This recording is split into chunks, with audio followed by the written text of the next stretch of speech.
le cadre de la mission de Save the Children, qui a un volet d'intervention en humanitaire, ça veut dire dans les crises d'urgence,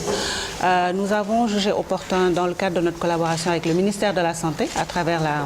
le service les services pour les urgences au Sénégal, de pouvoir voir comment nous pourrions travailler ensemble pour que le ministère de la Santé puisse intégrer tout ce qui est protection de l'enfance dans la stratégie de ce centre, qui a pour mission de pouvoir un peu prendre en charge les questions d'urgence au Sénégal. Donc on a réfléchi ensemble pendant 2 jours pour d'abord voir quelle était un peu la notion de protection de l'enfant, quel était le cadre qui existe au niveau international, mais aussi ici au Sénégal, et donc de réfléchir, basé sur un peu les expériences au niveau global et dans le pays, basé sur les standards qui existent aujourd'hui, qui sont les standards minimums de protection de l'enfant,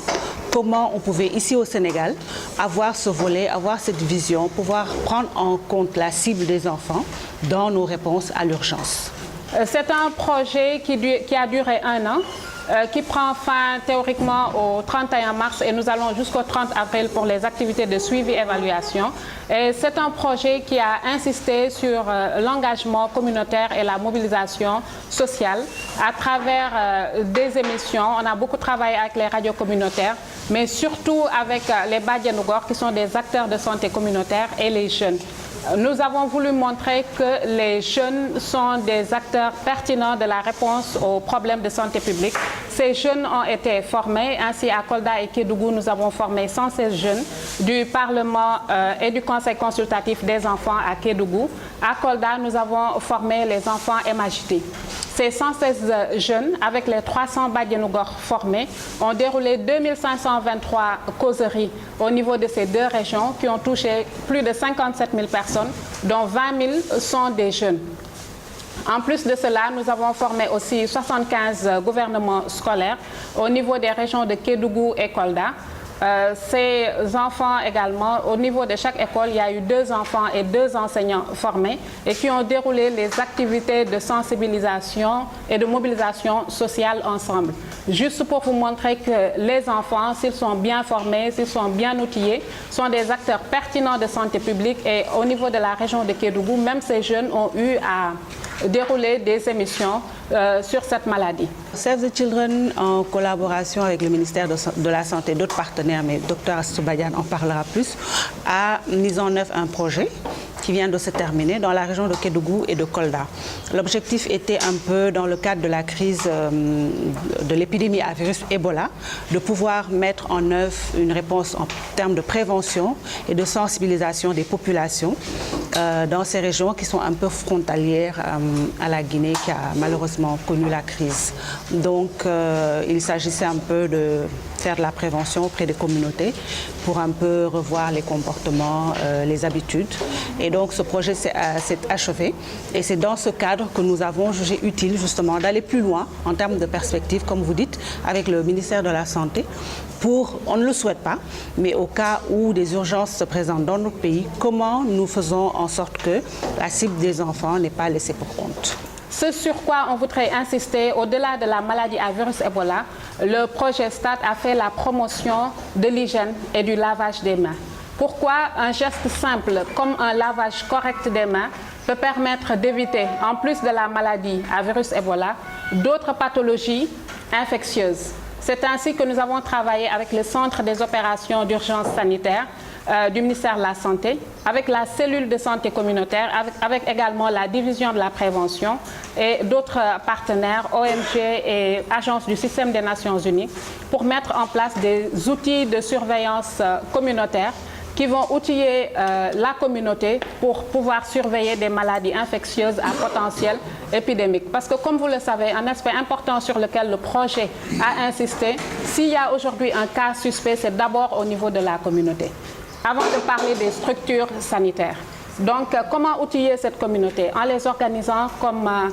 des comités de veille et d'alerte communautaire. On implique toutes les couches de la société, couches de la communauté, en commençant par le chef de village, jusqu'aux leaders communautaires, par les jeunes, les femmes, les enfants, pour qu'ils puissent s'organiser. On les forme pour qu'ils puissent reconnaître des signes de maladies à potentiel épidémique, pas seulement la maladie à virus Ebola, mais également la diarrhée, le tétanos néonatal, la rougeole, le choléra et j'en passe. Pour vous dire qu'au-delà de la maladie à virus Ebola, nous avons agi sur des pathologies infectieuses et nous pensons que même si le projet a pris fin, ou prend théoriquement fin au 30 avril, nous allons continuer. Nous pensons déjà à une deuxième phase où nous allons insister sur ce volet de surveillance communautaire des maladies. Vous voyez qu'il y a eu une recrudescence, une réapparition des cas de maladies à virus Ebola dans des pays limitrophes alors qu'ils avaient été déclarés Ebola-free, pour vous dire qu'il faut maintenir la vigilance et surtout il ne faut pas attendre d'avoir des cas confirmés pour agir. Il faut pouvoir préparer la réponse pour que quand la maladie, si la maladie réapparaît ou si la maladie se déclare, au moins qu'on puisse être outillés. Les pandémies sont considérées comme des situations d'urgence parce que nous avons vu durant ces 2 jours que est déclarée une urgence à partir du moment où l'ampleur est forte à tel point que les autorités sur place, les acteurs sur place se trouvent un peu, disons, dépassés. Donc les pandémies, que ce soit les maladies, etc., les épidémies, sont considérées comme des urgences au même titre que tout ce qui est catastrophe naturelle, les inondations qu'on a vues au Sénégal, etc. Donc la protection de l'enfant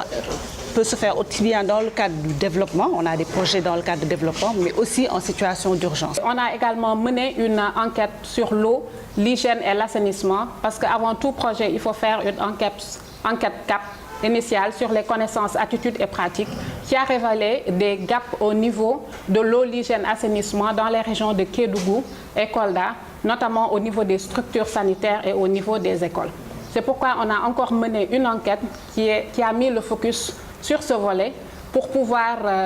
avoir des données probantes. Nous sommes dans un domaine scientifique, il ne suffit pas de dire il y a un gap qui a été constaté, mais faire une enquête avec des données statistiques probantes pour pouvoir étayer notre diagnostic. C'est sur quoi nous sommes, c'est sur quoi nous avons vous appelez aujourd'hui pour pouvoir